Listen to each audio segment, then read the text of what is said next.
SIR பணிகளை தொடர்ந்து தமிழ்நாடு முழுவதும் அனைத்து வாக்குச்சாவடிகளிலும் இன்றும் நாளையும் வாக்காளர் சிறப்பு முகாம்கள் நடைபெறவுள்ளன. காலை 9 மணி முதல் மாலை 5 மணி வரை நடைபெறும் முகாம்களில் வாக்காளர் பட்டியல் பெயர் சேர்க்கவும் திருத்தம் மேற்கொள்ளவும் விண்ணப்பிக்கலாம் என்று தெரிவிக்கப்பட்டுள்ளது. வரைவு வாக்காளர் பட்டியல் வெளியான பின்னர் 1,83,000 பேர் வாக்காளர் பட்டியலில் பெயர் சேர்க்க விண்ணப்பம் அளித்துள்ளனர். வாக்காளர் பட்டியலில் பெயரை நீக்க 1,708 விண்ணப்பங்கள் பெறப்பட்டுள்ளதாக தேர்தல் ஆணையம் தெரிவித்துள்ளது.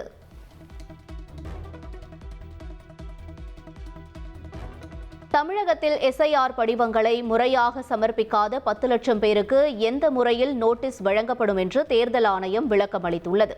வாக்குச்சாவடி நிலை அலுவலர் வீட்டிற்கே வந்து நோட்டீஸை வழங்குவார். ஆவணங்களை வாக்காளர் பதிவு அதிகாரியின் அலுவலகத்தில் சமர்ப்பிக்க வேண்டும் என்று தெரிவிக்கப்பட்டுள்ளது.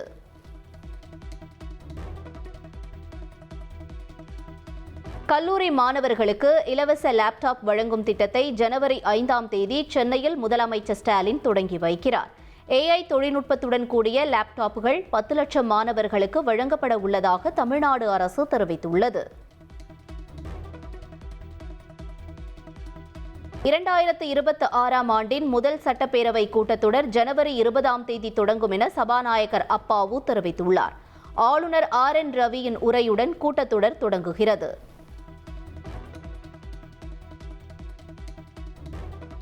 திருவண்ணாமலையில் இன்று நடைபெறும் அரசு நலத்திட்ட உதவிகள் வழங்கும் விழாவில் முதலமைச்சர் ஸ்டாலின் பங்கேற்கிறார். 2095 கோடி ரூபாய் மதிப்பிலான 314 முடிவுற்ற திட்டப்பணிகளை திறந்து வைத்து 46 புதிய பணிகளுக்கு அடிக்கல் நாட்டுகிறார்.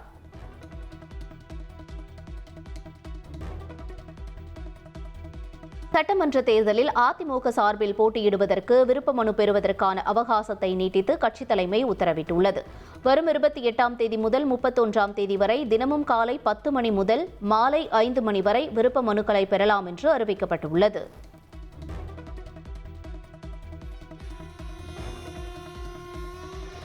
அடுத்த 5 ஆண்டுகளுக்குள் 48 முக்கிய நகரங்களின் ரயில் சேவையை இரட்டிப்பாக்க இந்திய ரயில்வே திட்டமிட்டுள்ளது. டெல்லி, மும்பை, கொல்கத்தா, சென்னை, கோவை, ஹைதராபாத் உள்ளிட்ட 48 நகரங்களில் பயணிகளின் தேவையை பூர்த்தி செய்யவும் நெரிசலை குறைக்கவும் இதற்கான திட்டம் தயார் செய்யப்பட்டுள்ளது. இதில் புறநகர் மற்றும் புறநகர் அல்லாத ரயில் சேவைகளை அதிகரித்து 2030ஆம் ஆண்டுக்குள் முடிக்க ரயில்வே நிர்வாகம் திட்டமிட்டுள்ளது.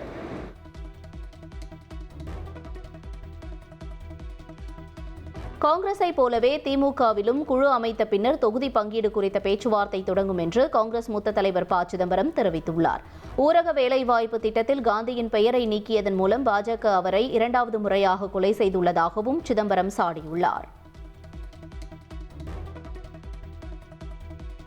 புதுச்சேரியில் புத்தாண்டு கொண்டாட்டத்தின் போது 1000 போலீசார் பாதுகாப்பு பணியில் ஈடுபட உள்ளதாக உள்துறை அமைச்சர் நமச்சிவாயம் தெரிவித்துள்ளார். போக்குவரத்து நெரிசலை குறைக்க பல்வேறு ஏற்பாடுகள் செய்யப்பட்டுள்ளதாகவும் நேர கட்டுப்பாடு குறித்து ஆலோசித்து வருவதாகவும் அவர் கூறியுள்ளார். பாமகவிலிருந்து GK மணியை நீக்குவதாக அக்கட்சியின் தலைவர் அன்புமணி ராமதாஸ் அறிவித்துள்ளார். கட்சியின் நலனுக்கும் கட்சி தலைமைக்கும் எதிராக செயல்படுவதாக கூறி நடவடிக்கை எடுக்கப்பட்டுள்ளது. பாமகவிலிருந்து தன்னை நீக்க அன்புமணிக்கு அதிகாரம் இல்லை என்று GK மணி தெரிவித்துள்ளார். கட்சியில் ராமதாசுக்கே அதிகாரம் உள்ளதாகவும் அவர் கூறினார். வைப் வித் MKS நிகழ்ச்சியில் தான் பந்து வீசி சிலம்பரசன் விக்கெட்டை வீழ்த்தியதாக முதலமைச்சர் ஸ்டாலின் நினைவு கூர்ந்த விவகாரம். முதலமைச்சர் பந்து வீசி விக்கெட்டுகள் எடுத்த காட்சிகள் வெளியாகியுள்ளது. திருப்பரங்குன்றம் மலை மீது பெண் இஸ்லாமிய பக்தர் பிரியாணி கொண்டு சென்றதாக இந்து மக்கள் கட்சி தலைவர் அர்ஜுன் சம்பத் குற்றச்சாட்டு. இதற்கு மறுப்பு தெரிவித்த போலீசார் அந்த பெண்ணின் உடைமைகளை சோதனை செய்தபோது அவரிடம் பழங்கள் மற்றும் பிஸ்கட் மட்டுமே இருந்ததாக தெரிவித்துள்ளனர். ஜனநாயகன் படத்தில் விஜய் பாடியுள்ள செல்ல மகளே பாடலின் லிரிக்கல் வீடியோவை படக்குழு வெளியிட்டுள்ளது. மலேசியாவில் இன்று இசை வெளியீட்டு விழா நடைபெறவுள்ள நிலையில் ஜனநாயகன் படத்தின் 3வது பாடல் வெளியாகியிருக்கிறது. ஜனநாயகன் பட இசை வெளியீட்டு விழாவுக்காக விஜய் மலேசியா சென்றுள்ள நிலையில் இரவு நேரத்திலும் அவரது ஹோட்டலுக்கு வெளியே ஏராளமான ரசிகர்கள் காத்திருந்தனர். அவர்களை விஜய் வெளியே வந்து பார்த்துவிட்டு சென்றார். ரசிகர் ஒருவர் கொடுத்த போட்டோ பிரேமையும் விஜய் வாங்கிக் கொண்டார். சிவகார்த்திகேயன் நடித்துள்ள பராசக்தி திரைப்படத்தின் கதை திருட்டு புகார் குறித்து தென்னிந்திய திரைப்பட எழுத்தாளர் சங்கம் விசாரிக்க சென்னை உயர்நீதிமன்றம் உத்தரவிட்டுள்ளது. படத்தை வெளியிட தடை கோரிய நிலையில் ஜனவரி 2ஆம் தேதி தென்னிந்திய திரைப்பட எழுத்தாளர் சங்கம் அறிக்கை தாக்கல் செய்யவும் நீதிமன்றம் ஆணையிட்டுள்ளது. நடிகர் சல்மான் கான் தனது 60வது பிறந்த நாளை பண்ணை வீட்டில் நெருங்கிய உறவினர்கள் மற்றும் நண்பர்களுடன் கேக் வெட்டி உற்சாகமாக கொண்டாடினார். பிறந்த நாள் கொண்டாட்டத்தில் தோனி, சஞ்சய் தத், ராகுல் பிரீத் சிங், ஜெனிலியா, ஹர்பாஸ் கான், சோஹைல் கான் உள்ளிட்ட பல பிரபலங்கள் கலந்து கொண்டனர். உன்னாவ் பாலியல் வன்கொடுமை வழக்கில் குற்றவாளி குல்தீப் சிங் செங்கருக்கு ஜாமீன் வழங்கப்பட்டதை எதிர்த்து டெல்லி உயர்நீதிமன்றம் எதிரே போராட்டம் நடைபெற்றது. உத்தரப்பிரதேச மாநிலம் உன்னாவில் வேலை கேட்டு சென்ற பெண்ணை பாஜக எம்எல்ஏவாக இருந்த குல்தீப் சிங் செங்கர் பாலியல் வன்கொடுமை செய்த வழக்கில் அவருக்கு வழங்கிய ஜாமீனை ரத்து செய்ய கோரி அப்போது கோஷங்கள் எழுப்பப்பட்டன. உன்னாவ் பாலியல் வன்கொடுமை வழக்கில் டெல்லி உயர்நீதிமன்ற உத்தரவை எதிர்த்து உச்சநீதிமன்றத்தில் சிபிஐ மனு தாக்கல் செய்துள்ளது. உத்தரப்பிரதேச முன்னாள் எம்எல்ஏ குல்தீப் சிங் செங்காருக்கு வழங்கப்பட்ட தண்டனையை நிறுத்தி வைத்து ஜாமீன் வழங்கி டெல்லி உயர்நீதிமன்றம் உத்தரவு பிறப்பித்தது. இதற்கு எதிர்ப்பு தெரிவித்து உச்சநீதிமன்றத்தில் சிபிஐ மனு தாக்கல் செய்திருக்கிறது.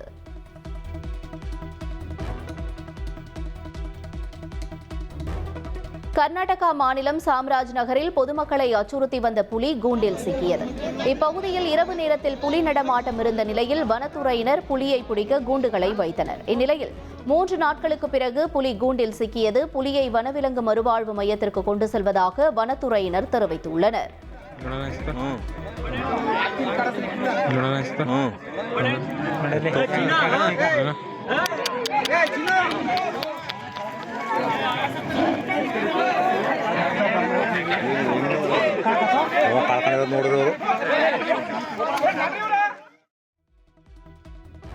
உத்தரப்பிரதேசத்தின் அலிகார் பகுதியில் சாலையோரம் நின்று கொண்டிருந்த காருக்குள் 2 சடலங்கள் மீட்கப்பட்ட சம்பவம் அதிர்ச்சியை ஏற்படுத்தியது. நீண்ட நேரம் கேட்பாரற்று நின்று கொண்டிருந்த காரை போலீசார் சோதனை செய்தனர். அப்போது காரில் இரத்த வெள்ளத்தில் 2 பேரின் சடலங்கள் மீட்கப்பட்டன. இறந்தவர்கள் இருவரும் தனியார் சொகுசு விடுதி நடத்தும் பாபி, அவரது நண்பர் மோஹித் ஆகியோர் என தெரியவந்தது. தொடர்ந்து விசாரணை நடைபெற்று வருகிறது. H1B விசா நடைமுறை தாமதமாவது மற்றும் தேதி மாற்றத்தால் இந்தியர்கள் சந்திக்கும் பிரச்சினைகள் அமெரிக்காவிடம் பேசி வருவதாக, விரைவில் தீர்வு கிடைக்கும் எனவும் வெளியுறவுத்துறை செய்தி தொடர்பாளர் ரந்தீர் ஜெய்ஸ்வால் தெரிவித்திருக்கிறார்.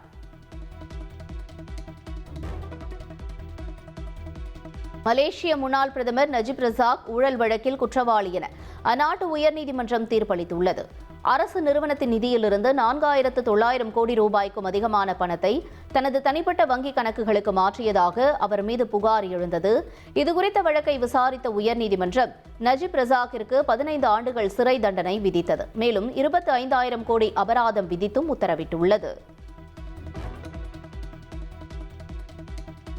சிரியாவில் மசூதியில் ஏற்பட்ட வெடிவிபத்தில் 8 பேர் உயிரிழந்த நிலையில் 18 பேர் காயமடைந்தனர்.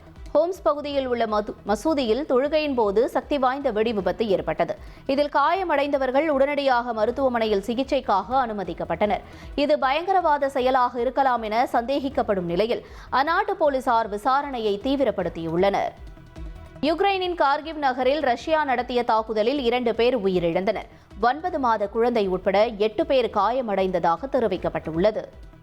போர் நிறுத்தம் தொடர்பாக அமெரிக்க அதிபர் டிரம்பை நாளை சந்திக்க திட்டமிட்டிருப்பதாக யுக்ரைன் அதிபர் ஜெலன்ஸ்கி தெரிவித்துள்ளார்.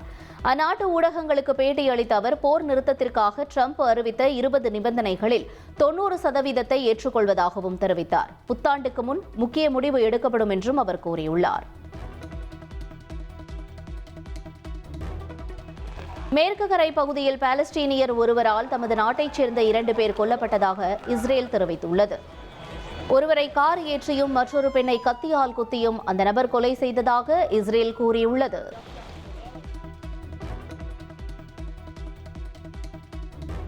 உள்நாட்டு மோதல்கள் மற்றும் வறுமையால் கடுமையாக பாதிக்கப்பட்ட கிழக்கு ஆப்பிரிக்க நாடான சோமாலியா தலைநகர் மோகாதிஷுவில் பல ஆண்டுகளுக்கு பிறகு மாநகராட்சி தேர்தல் நடத்தப்பட்டது.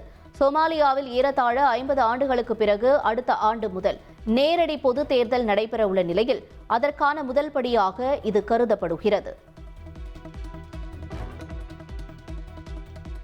சோமாலியா நாட்டிலிருந்து பிரிந்த சோமாலிலாந்தை சுதந்திர நாடாக இஸ்ரேல் பிரதமர் நெட்டன்யாகு அங்கீகரித்துள்ளார். தனி அரசு ராணுவத்துடன் இயங்கி வரும் சோமாலிலாந்தை உலகிலேயே முதல் நாடாக இஸ்ரேல் அங்கீகரித்துள்ளது. சோமாலிலாந்து கடந்த 1991 ஆண்டு முதல் தனக்கென தனி அரசு, ராணுவம் உள்ளிட்டவைகளை கொண்டு இயங்கி வருவதும் குறிப்பிடத்தக்கது. சீனாவின் ஜெஜியாங் மாகாணத்தில் உள்ள ரூயி பாலத்தில் ஏராளமான சுற்றுலா பயணிகள் குவிந்தனர். தரையிலிருந்து 140 மீட்டர் உயரத்தில் உள்ள இந்த கண்ணாடி பாலம் சுற்றுலா பயணிகளுக்கு த்ரில் அனுபவத்தை தருகிறது. இந்த பாலம் கடந்த 2020ஆம் ஆண்டு முதல் பயன்பாட்டில் உள்ளது குறிப்பிடத்தக்கது. இளம் கிரிக்கெட் நட்சத்திரம் வைபவ் சூரியவன்ஷிக்கு பிரதான் மந்திரி ராஷ்டிரிய பால் புரஸ்கார் விருதை குடியரசுத் தலைவர் திரௌபதி முர்மு வழங்கியுள்ளார். எதிர்கால இந்திய கிரிக்கெட்டின் நம்பிக்கை நட்சத்திரம் என்று பலராலும் குறிப்பிடப்படும் வைபவ் சூரியவன்ஷி தனது 14வது வயதில் இந்த விருதை பெற்றுள்ளார். ஆஷஸ் பாக்ஸிங் டே டெஸ்ட் போட்டியில் இங்கிலாந்திற்கு ஆஸ்திரேலியா 175 ரன்கள் இலக்கு நிர்ணயித்துள்ளது. மெல்போர்னில் நடைபெற்று வரும் போட்டியில் 2வது இன்னிங்ஸில் ஆஸ்திரேலியா 132 ரன்களுக்கு சுருண்டது. டெல்லியில் நச்சு புகை மூட்டம் சூழ்ந்து காற்று மாசு நீடிக்கிறது. வட மாநிலங்களில் பனிமூட்டம் தொடர்வதால் மக்களின் இயல்பு வாழ்க்கை பாதிக்கப்பட்டுள்ளது. நீலகிரி மாவட்டம் ஊட்டி அடுத்த தலைக்குந்தா, காந்தல் பகுதிகளில் 0 டிகிரி செல்சியஸ் வெப்பநிலை பதிவானது. உறைபனி தொடர்வதால் மக்களின் இயல்பு வாழ்க்கையும் பாதிக்கப்பட்டுள்ளது. குடியரசுத் தலைவர் திரௌபதி முர்மு 30ஆம் தேதி வரை கோவா, ஜார்க்கண்ட் மற்றும் கர்நாடகா ஆகிய 3 மாநிலங்களுக்கு 4 நாட்கள் அரசுமுறை பயணம் மேற்கொள்ள உள்ளார். இதன் ஒரு பகுதியாக நாளை கர்நாடகா மாநிலம் கார்வார் துறைமுகத்திலிருந்து நீர்மூழ்கி கப்பல் மூலம் அவர் கடலில் பயணிக்க இருப்பதாக குடியரசுத் தலைவர் மாளிகை தெரிவித்துள்ளது. பிரதமர் மோடி தலைமையில் மாநிலங்கள், யூனியன் பிரதேசங்களின் தலைமைச் செயலாளர்களுக்கான 5வது தேசிய மாநாடு டெல்லியில் நாளை வரை நடைபெறும். மாநாட்டில் தமிழகம் சார்பில் தலைமைச் செயலாளர் முருகானந்தம் தலைமையிலான அதிகாரிகள் பங்கேற்றுள்ளனர். டெல்லியில் நடந்த கார் குண்டுவெடிப்புக்கு 40 கிலோ வெடிமருந்து பயன்படுத்தப்பட்டுள்ளது. டெல்லியில் நடைபெற்ற பயங்கரவாத எதிர்ப்பு மாநாட்டில் மத்திய உள்துறை அமைச்சர் அமித்ஷா புதிய தகவலை கூறியுள்ளார்.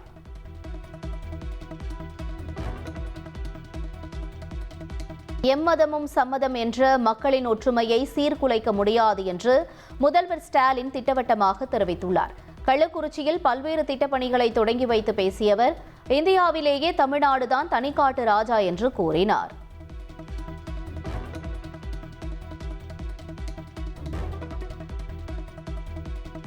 சட்டமன்ற தேர்தல் கூட்டணி குறித்து விரைவில் அறிவிப்போம் என அன்புமணி கூறியுள்ளார். ஆன்மீகத்தை வைத்து அரசியல் செய்யக்கூடாது என்றும் மதுரை விமான நிலையத்தில் அவர் பேட்டியளித்தார். சம ஊதியம் கோரி போராட்டத்தில் ஈடுபட்டு வரும் இடைநிலை ஆசிரியர்களுடன் பள்ளிக்கல்வித்துறை செயலாளர் நடத்திய பேச்சுவார்த்தை தோல்வி. இதையடுத்து போராட்டம் தொடரும் என இடைநிலை ஆசிரியர் சங்கத்தினர் அறிவித்துள்ளனர்.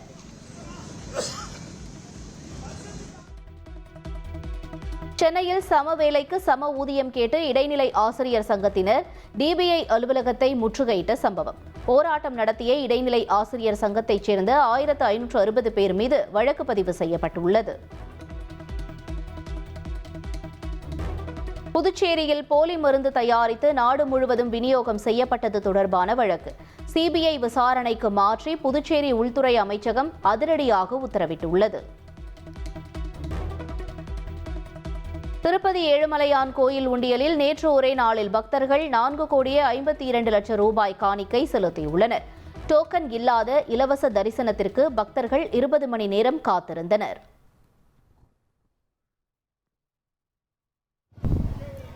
காஞ்சிபுரம் காமாட்சி அம்மன் கோயிலில் மார்கழி மாதத்தையொட்டி தங்கத்தேர் உற்சவம் கோலாகலமாக நடைபெற்றது. காமாட்சி அம்மனுக்கு சிறப்பு அபிஷேக ஆராதனைகள் செய்யப்பட்டு லக்ஷ்மி, சரஸ்வதி தேவிகளுடன் சிறப்பு அலங்காரத்தில் தங்கத்தேரில் எழுந்தருளி பக்தர்களுக்கு காட்சியளித்தார். இதில் திரளான பக்தர்கள் கலந்து கொண்டு தங்கத்தேரினை வடம் பிடித்து இழுத்து சுவாமி தரிசனம் செய்தனர். திருப்பரங்குன்றம் மலை உச்சியில் தீபமேற்ற வலியுறுத்தி பெண்கள் பொங்கல் வைத்து வழிபாடு செய்தனர். மலையடிவாரத்தில் உள்ள பழனி ஆண்டவர் கோயிலில் இந்த வழிபாடு நடத்தப்பட்டது. அரையாண்டு தேர்வு விடுமுறையில் கும்பகோணத்தில் உள்ள தனியார் பள்ளியில் சிறப்பு வகுப்புகள் நடத்தப்படுவதாக புகார் எழுந்துள்ளது. பள்ளி கல்வித்துறை உத்தரவை மீறி இந்த பள்ளியில் 10 மற்றும் 12ஆம் வகுப்பு மாணவர்களுக்கு சிறப்பு வகுப்புகள் நடத்தப்பட்டதாக புகார் எழுந்துள்ளது. கோவை மாவட்டம் அன்னூரில் வடமாநில தொழிலாளியின் 5 வயது மகன் கடத்தி 2 லட்சம் ரூபாய் கேட்ட கும்பலால் பரபரப்பு ஏற்பட்டது. குழந்தையை பத்திரமாக மீட்ட அன்னூர் போலீசார் வடமாநில கும்பலை கைது செய்து விசாரணை நடத்தி வருகின்றனர்.